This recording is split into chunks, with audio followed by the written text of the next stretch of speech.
The Therapist and the Coach podcast is a space for real relational conversations about what it means to be human. In a world obsessed with fixing, achieving, and self help, we invite you to pause, lean in, and discover the wisdom already inside. Together, we explore how healing, growth, and transformation can happen not in isolation, but in connection. Through open hearted dialogue, we challenge the myth of self regulation and self improvement, offering instead co regulation, psychological safety, and the power of being seen.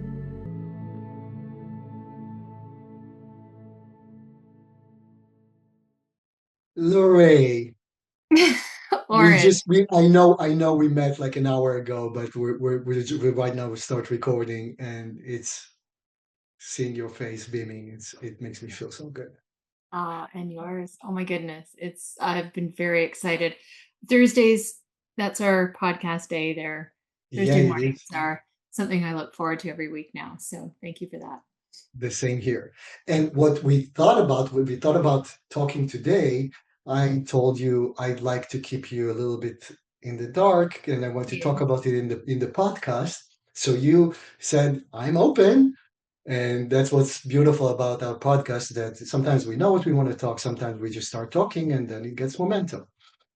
So I'd like to tell the audience that what I'm sharing right now, Lerae didn't hear about it before. Don't have a So clue. it's going to be new to everyone. So here how it goes.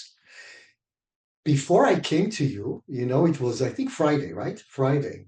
I had like an hour before I had to go to the airport, to Portland International Airport. And being myself, I am going to my studio if I have a little bit time. So I'm going to you people that don't know I'm doing art, the things that you see on the backside, it's art stuff that I've done. So that's my kind of way to play. So I went down to my basement and I decided to drill something that I needed to. And I had an hour to kill. I said, it will be wonderful to do that.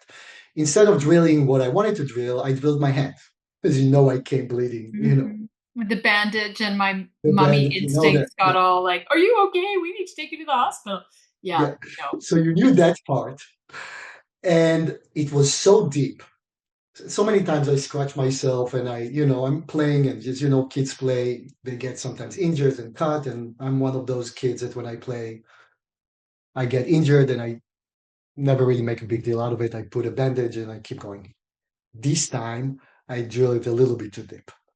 So I said, okay, I'm going to put a band-aid and I'm going to head to the airport, just like I do usual, not heading to the airport, but just putting a band-aid and keep moving. I put a bandage. It started bleeding like crazy. I could not control it. I have at that point half an hour before I needed to really actually go to the airport because I start crunching time. And there's no way I can go to I knew I need stitches, but there's no way I can go to get stitches and catch my flight. So I wrapped it up, heading to the airport.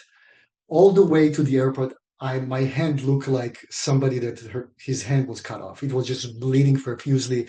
The bandage could not, and nothing could contain it.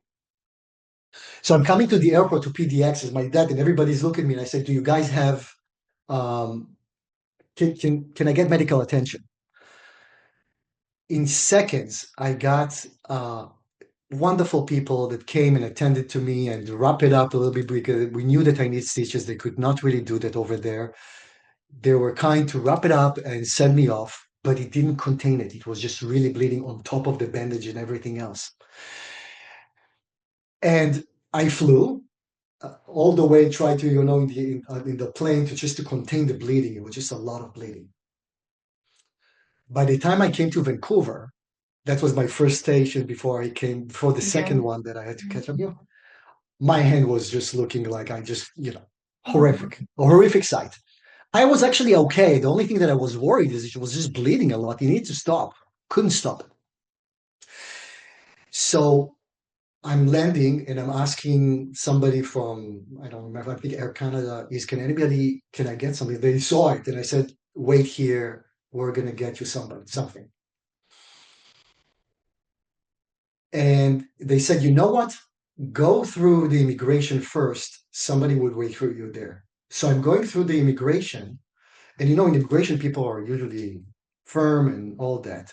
Mhm. But they already heard on the radio that somebody is coming to them. And from being very doing their duty, they became all of a sudden human.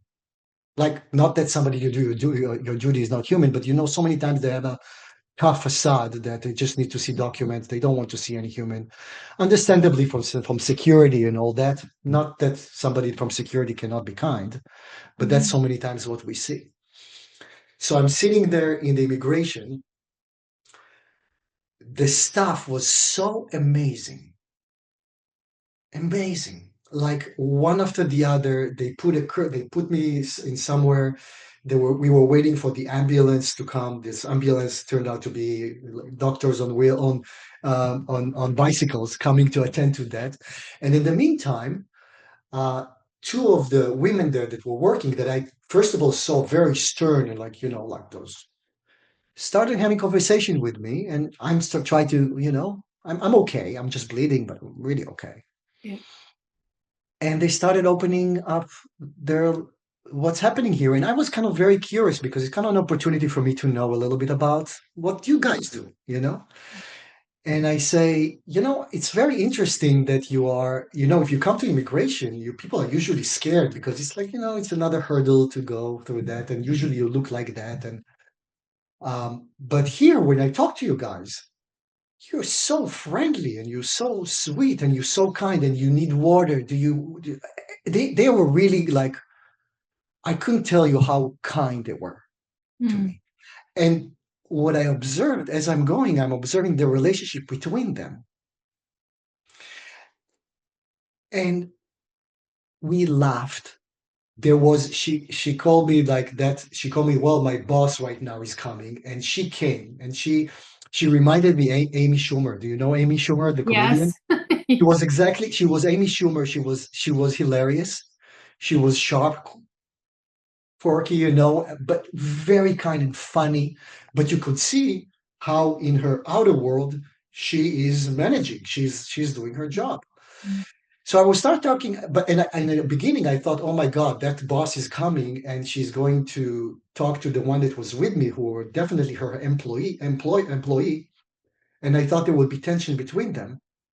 And I just kind of like observing, and I said like, but you guys seem like and they were so kind to each other, so Oh, nice. so kind to each other. And I talked to them about it, and I said, it seems like that you guys really have worked out an incredible working relationship. And they said,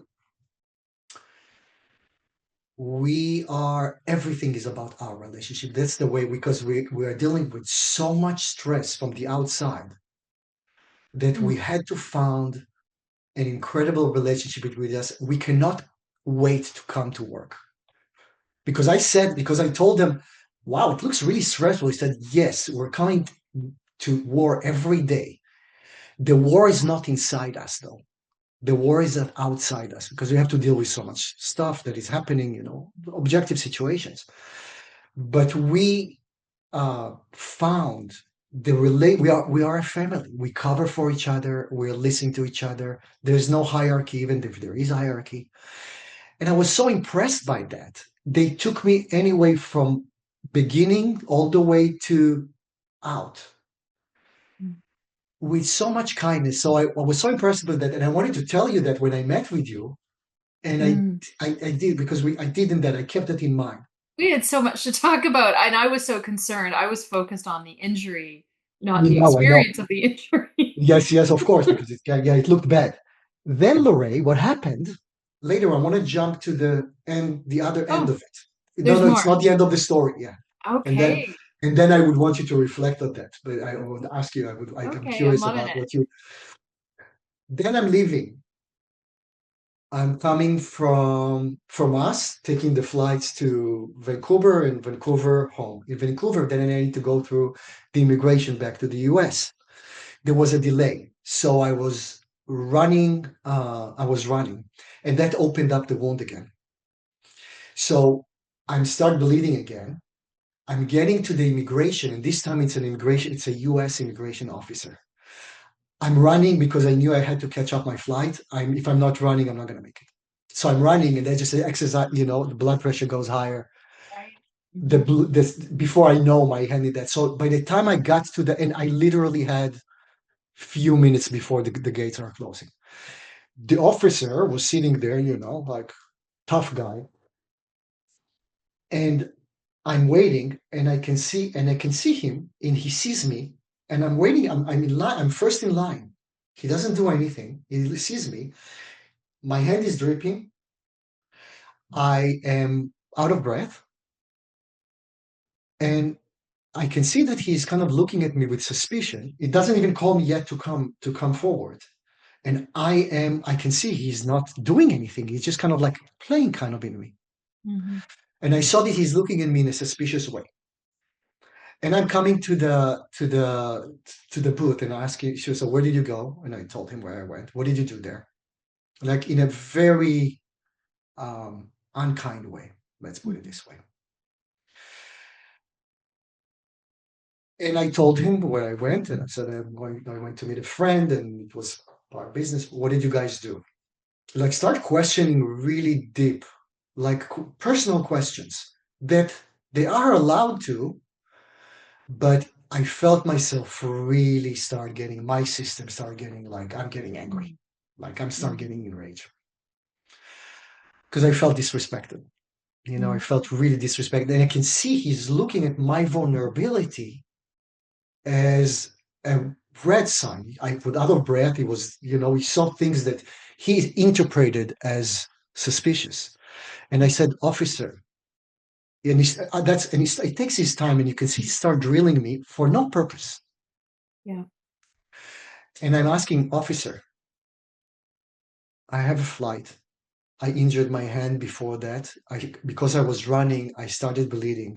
I need to catch up. I need to get to the flight as soon as possible, because otherwise also my wound will open up more and I won't be able to fly. And I have a couple of minutes. Can you please help me with that? He got even more suspicious, and he started really completely ignore me, completely ignore how I am, and interpreted my vulnerability as a red flag for him. Interesting. With nothing actually to really have any reason to. And you can see that he completely ignores me, and he takes his time on purpose to ask way more questions. And I am honestly boiling inside at this point. But there's not much I can do other than there's not much I can do. I mean, I'm either going to continue with that and miss up the flight and just, being in the hands of the lion, so to speak. Which part of me, by the way, part of me inside as Oren, I'm also a warrior. So if there's injustice like that, I can easily You rise. get in. Even calculated, not any impulsively, calculated, or it's also me, part of me kind of wants to not succumb to that. Yeah.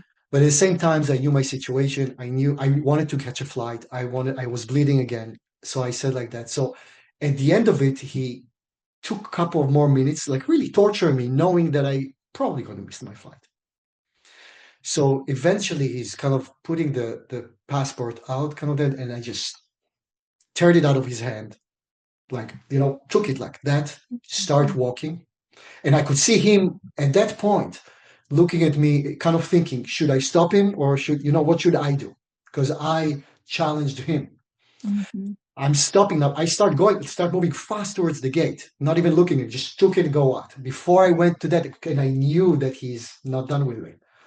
Mm-hmm. Near the gate, I'm looking back at him with a look of, now what like I was not really kind of that. I think because I knew that in his mind, he's kind of like, should I stop it? Should I, should I overpower? Should I use my power or let go? He didn't do anything because he was back, there was other people coming, but he was very close, and I was ready for that. And then I flew and back home, and that's the end of the story. And the reason that I brought it up, both stories, was not only the story itself and see how people are using or misusing their power, but the way that I showed at the beginning with when I was not in the frame of being a suspect or something like that. It happens to a lot of us in different situations. We all of a sudden can be so vulnerable, and when we're vulnerable, we're getting attacked more, or we can be in an environment where the same vulnerability can get people compassion to us. So with the immigration lawyer, the immigration officer, my vulnerability, my bleeding hand, because of what he's doing and probably who he is, that using the power that he had to see what's immediately wrong and that look me the suspect rather than maybe ask what happened to you and what do you need. My vulnerability got me to be way more vulnerable.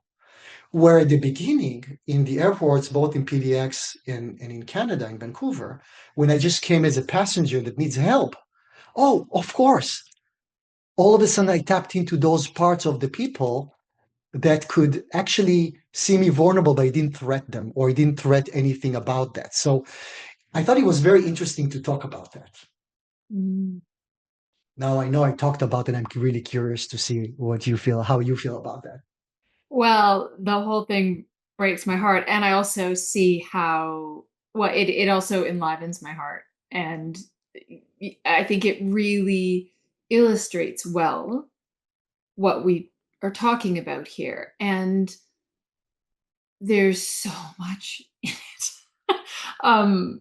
Where to There's so start? much in it. Yeah, there's so much in it. So I'll just start unpacking that maybe a little bit, and then we can find places to, like, maybe some threads to pull and chat about.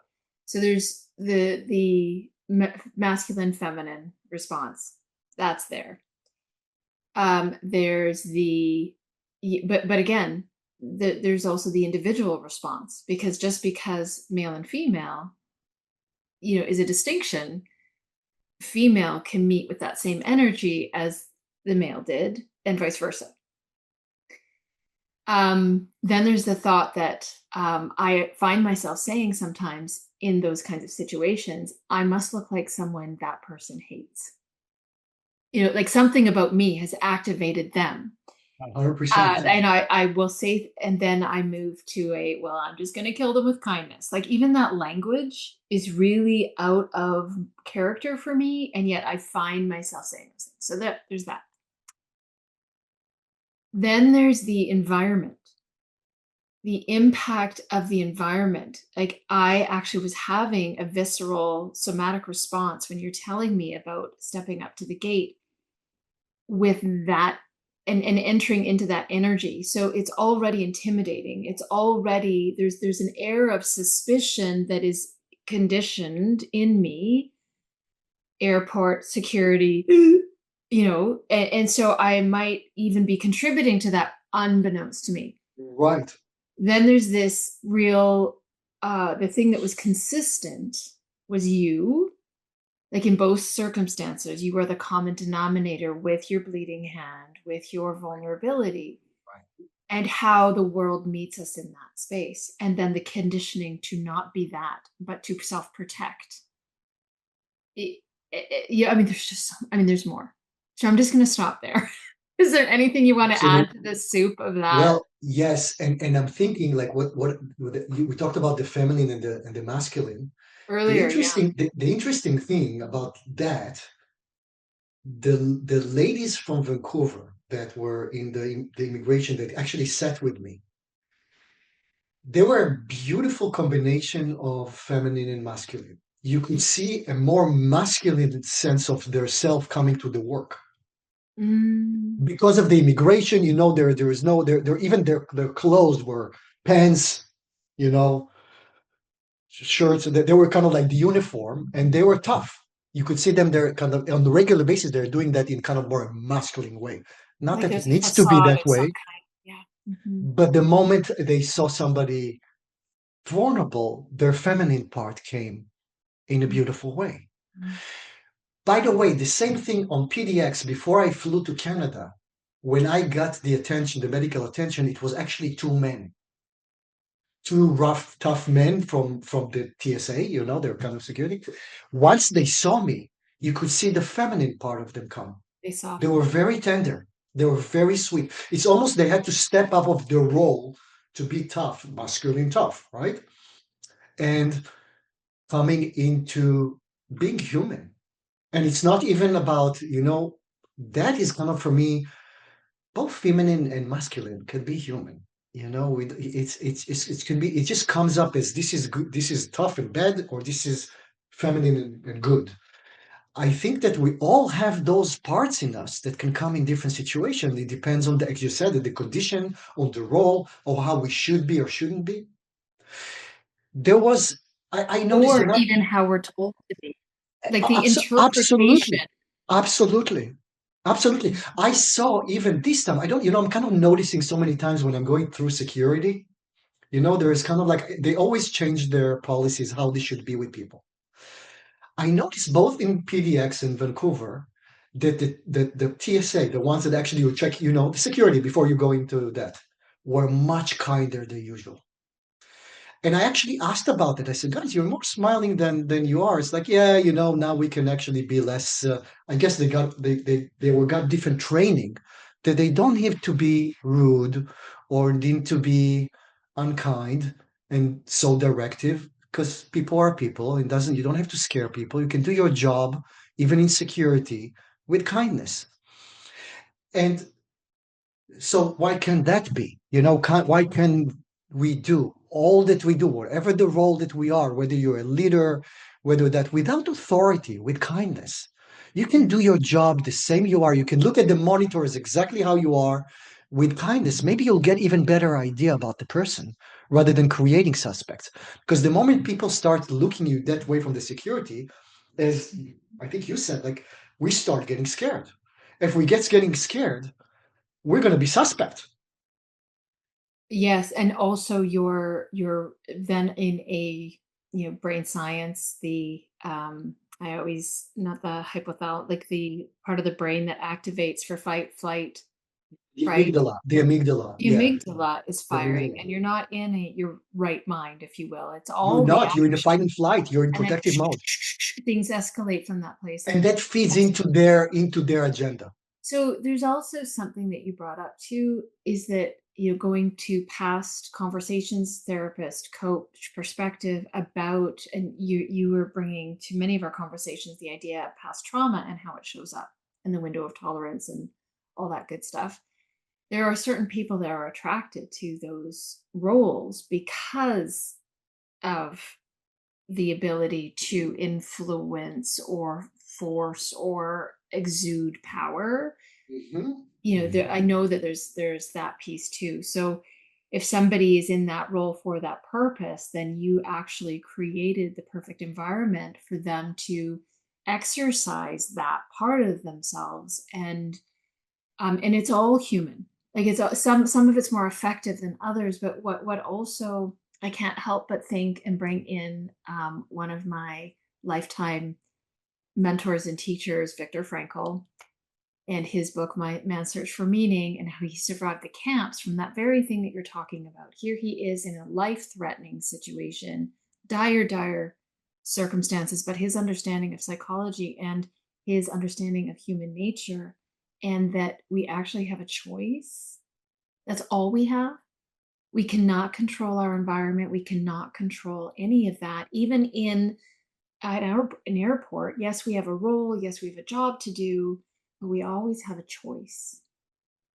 And I think that and there is a choice that will influence a different kind of there's a choice that benefits the higher good, and there's a choice that benefits the self.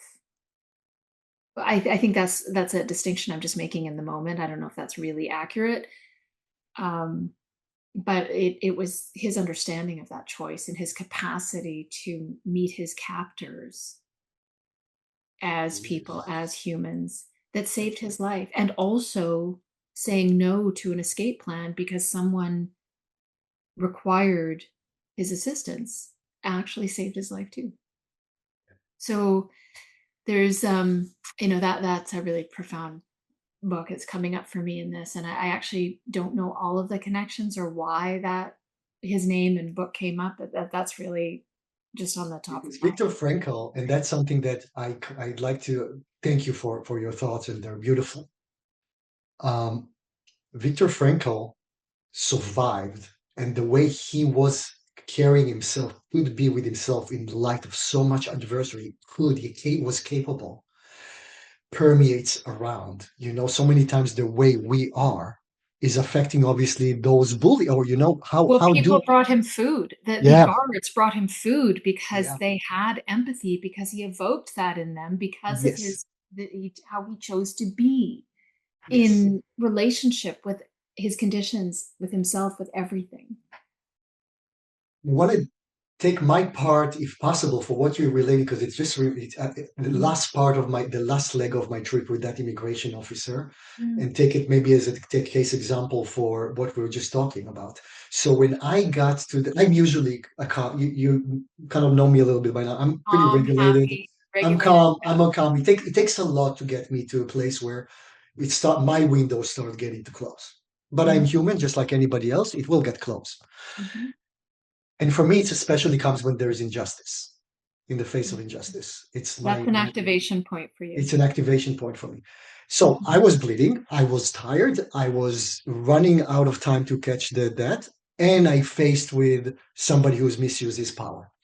So at that point, I notice, and I'm mindful of that. It's you said this is the choice that we have, regardless even sometimes how we feel, to insert our left brain and be mindful of where we are at that point of time. That gives us that gives us so many times the choice, the capability to choose. Because if you're not aware, that's kind of the meta that we used to talk, the awareness Yes. of the awareness, is to actually keep our left brain intact while we are wanting to just jump and do something that we might regret, or actually if we weren't in that situation we wouldn't do that. That's hard because it's easy to talk about things like now, Well, but when we are so activated, we and then we get shame and all that. And so I want to tell everybody, we have those points that we're sometimes just acting on it, and we know what we're doing. We choose to do that. And so at that point of time, when I met with him and I could see how he responded to me, and already in my window, my reservoir is almost full completely. Starts spilling to the left brain, and that means that I'm going to do something that normally, if I were calm, I would choose something different. With that said, when I'm aware of that. So I was aware of where I am. I was aware that I'm start losing it. I'm aware that I want to keep moving forward in a combative way, knowing that sometimes, you know what, and knowing like, oh, everything is in my brain. I can like choose this, or I could choose the other one. So I kept my awareness up, which, by the way, so many times don't happen to people. Don't have the awareness that they have a choice, even when they are in the limits and they just want to react. I've got something to say about that, but please continue. So, first of all, to tell people we are sometimes in the place where we really want to react, and sometimes react even without knowing. And keeping the awareness of where you are right now is so helpful, because that I'm talking about the choices because we still have a choice. I used to do domestic violence classes for people that used to batter their wives, and I also always told them, just before you want to go in and hit or do something that, see see a stop sign in front of you, run away. When you see the stop sign, turn to the other side, run to the other side. You have a choice to do that. You can do it. I know you really want to you really like every bit. And that's what's kept many people just like, the moment they saw that, they would just start running to the other side. That was a choice that, regardless how they were inside, that they really normally would react, they had the capability to because we trained them. I trained them in my methods, but to just like see immediately the moment you that, your brain will first of all pop it up. Then you can choose. Then you're holding yourself accountable, and then the choice that you do, you will be you're responsible anyway, but you have no excuses in a way. So when I was in this situation, I saw that in front of me. I saw that I don't need to see a stop sign. I was aware of that. I am right now in a void that I want to go in, And as we know, that doesn't really resolve so much, when you go that. Sometimes sometimes being combative, is not necessarily bad. You need to protest, not necessarily in a violent way. And Well, it's a choice. yes, it's a choice. And I agree that it's important to stand and have a voice and speak up.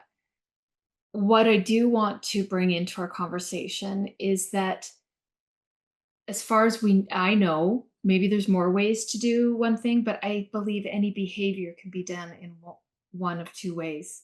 It can be done in a resistant energy. So I think the energy or my way of being has more impact actually than my behavior or what I do or say. It's the energy I bring. Percent, If I'm 100%. coming at, like, I might be saying the right things to that officer, but if my energy is combative and disrespectful, that's just going to activate him more on an unconscious level. Absolutely.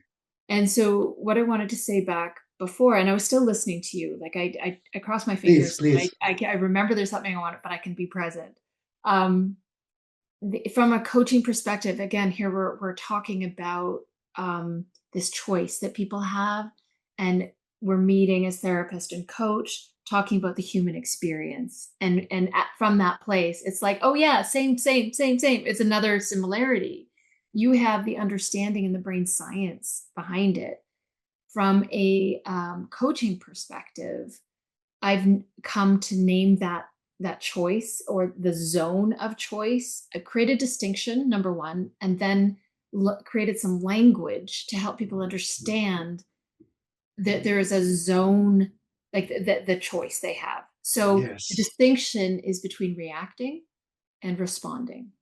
Yes. So for the abusive partner, I also want to say that a lot of men get abused and not seen or recognized. 100%. So I do have to say and 100%. Speak to them that anyone who's in that abusive scenario, and I just absolutely I just feel for them, because there's not a lot of voice for them. Anyone who's getting abused, regardless their gender or whatever. Stop, right? That's a red flag. So the stop sign from my practice or my perspective is the distinction between react, respond. When you feel like when you're reacting, when you're overriding common sense, when you're like, what are the red flags, the elevated heartbeat, like just invite that awareness. Because you're saying without awareness, I actually don't have a choice. Even though I do, I can't see the choice. So the distinction is react, respond. When I'm in reacting, I know I need to first pause. And that's Viktor Frankl's stimulus response theory. And what I have come to call the space, that pause, is the relationship zone. Yes. Between reaction and response. If I just expand that with a few breaths, with a moment, with some meta awareness, with understanding myself a bit, maybe a break. I don't respond to an email. I take the weekend, let all the feels pass through me, come back with a response as opposed to react. Or just shift my energy. Just, I might say the same things as I did on Friday, on Monday, as I did on what might have on Friday, but my energy, even in an email, will be different. So there's a lot of complexity there. Amen. First of all, amen. You said it so beautiful. Well, as did you, and I think that we both have. What I want to highlight here is that there's truth in what we're talking about, and your story illustrates the choice we have. Because I don't know about you, when I get up in the morning, my choice starts as soon as my eyes open. I can choose to create a great day, or, oh my God, I didn't sleep well, I'm going to have a really bad day. There's so much power. Like, it starts even like the relationship. Actually, quantum physics wise, manifesting energy, manifesting the energy that you are tuning yourself into. Mm-hmm. Not only saying this, the thoughts are their energy too. Thoughts are energy. But besides the thought, it just really tuned your psychic, your whole being into a frequency that even if you don't feel that at that point of time, you are actually on your way to attune yourself to a different day. And still things cannot happen, might be hard, but you're going to be tuned to a different and start tuning into yourself in a different energy. I'm sorry I interrupted you, but I just wanted to say that. Yeah, it's so true. It is true. Mhm. I wanted to say one thing about, if I may, you beautifully said all of that. I just want, in terms of a little bit brain science and Yeah, how it is please. so anchored in energy and everything. So what you basically said is, like, even if the window is smaller at that point of time, let's say, because when the window is big, then it's easy to make the right choices Yeah. to respond rather than. Most helpful choice. Stay on But a right wrong, because that's right, activating too. right. Mm. When our system is going like this, the window is smaller, then that's the challenges. That's where the challenge is, because I knew about everything that I did in the airport. I knew that I'm right now in the death squeeze. Nice to talk about right now. I talk about it all the time. But when I was in that situation, I'm human. I got activated. I knew exactly what would happen to me. But it also, at that point of time, narrows my capability to respond the way I know I want to. With that said, the notion that I accumulated over the years, that speaks to your language, that I can actually observe it right now from my left, because my right is right now, I'm in an ocean that's going to take this cruise ship of me. That, let's say that I'm a cruise ship. I'm not a fishing boat. Still can be that, but the waves are so big, it's about to get me drowned. With all the knowledge that I have, doesn't matter. I'm human, and I'm activated. But to the words that you said were so important. You still can inject your left at that point, your left brain, your thought, and say, I know right now I'm boiling. I know I want to react. I also know that I can choose right now both. And that helped me, by the way, not to respond the way I really wanted the demonic to unleash. And with all the right things that I said to myself at the time, that I'm a warrior, that I want to bring justice. Well, Oren, not that way. Not Well, like. it's really important to bring that up too, because this very, like, you meeting someone in a life moment, right? It's an intersection, it's a meeting. And that the minute we have that meeting, we intersect with anything or anyone, that choice will always be there. Very true. So that is really important. However, I think that what you're highlighting in this example is that the choice to, the care and the empathy and the meeting, letting down one's guard to care for one another or respond in a way that is human, like you're talking about, treat people as people, treat humans as humans, meet in that energy, space, or way of being, versus holding on to the power, or that you talked about misuse of power. So, it'd be, we could do a whole other podcast about what that actually means, from an internal perspective. The minute that happens and I actually allow my activation to mistreat someone, whether it's a mild mistreatment, whether it's a punch in the nose, whether it's a verbal attack, whatever it is, I'm immediately justifying my behavior.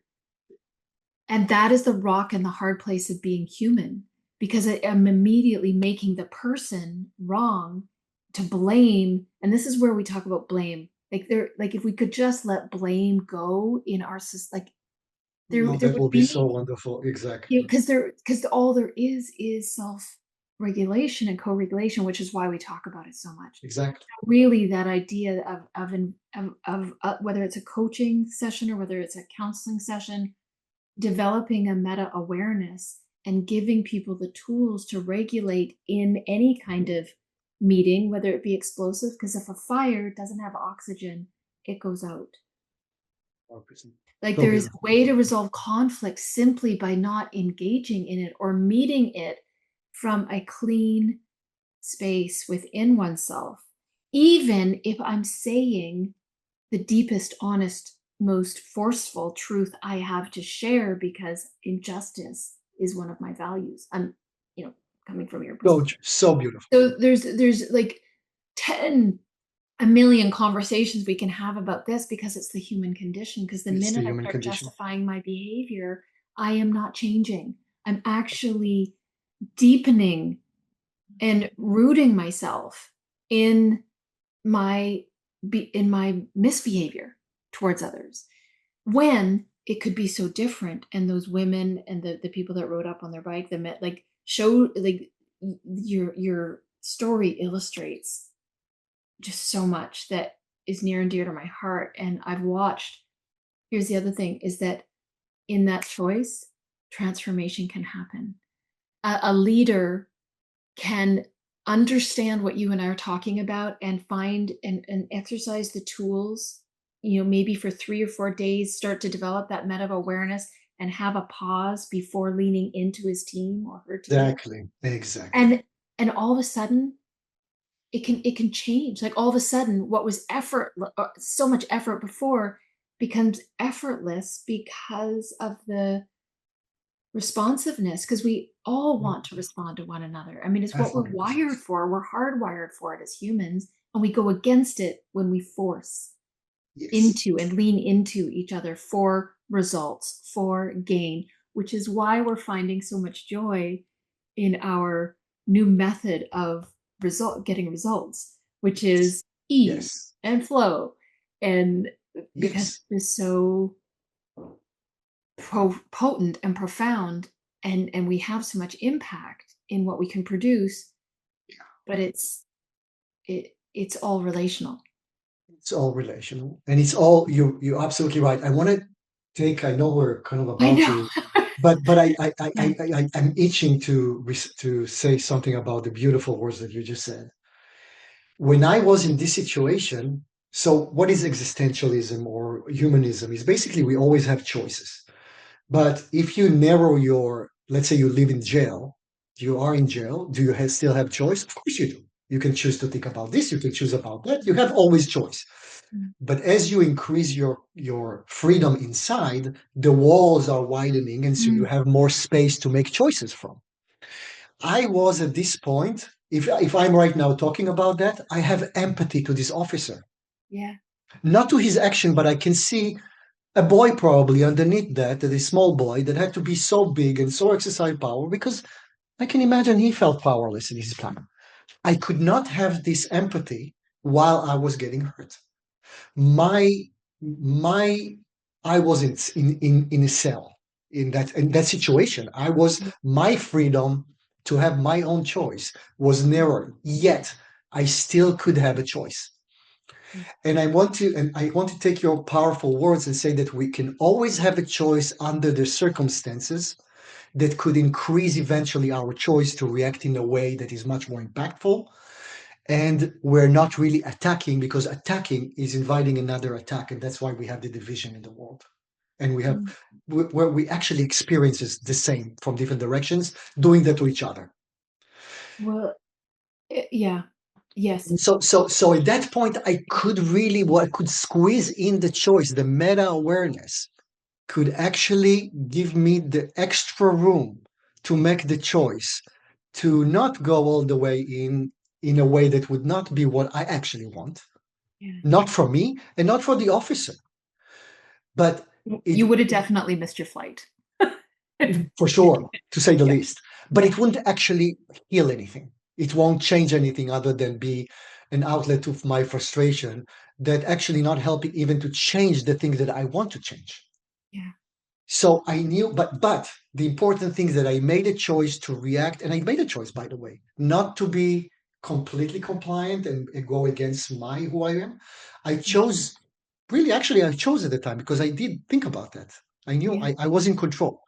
So I chose to not going all the way and being this, so that it won't be authentic and me, and not going all the way out, but actually going in the middle somewhere. And I achieved my what I wanted. But I had a choice at any point of time, and the choice that I usually would think that would be beneficial is to always increase your window of operation. Because when you're after that and you're not at risk, then you're human. Obviously, you're not going to be. Oh, I have empathy to somebody right now. They're Well, just and slapping me. that's the relationship zone, because and then you can think about the relationship, you can connect on a more human, Oh, of empathetic, course. relational level, because the system is calmed down and that the threat isn't present and there's nothing to fight against. And so For one can sure, my return to their reaction, right mind, right, if you right. will. And for something about I know it some probably belonged to him a lot, but something about maybe me at that point of time got energetically something that was suspicious to him. Yeah. So Yeah. he was activated by me, I was activated by him, and our window, both of us were like that. So kind of find kind of a way to somehow not, that's why I'm saying to people to couples, when you're both angry, don't talk. You're gonna hurt each other. How can you see each other with empathy when you're not? So maybe make a decision right now to talk about some other times when you can. Usually when that happens, the window is so big, you understand each other in 2 seconds. So Brian came up with a brilliant way of handling that kind of stuff in a relationship. He's like, okay, Lerae, it's time to do the opposite.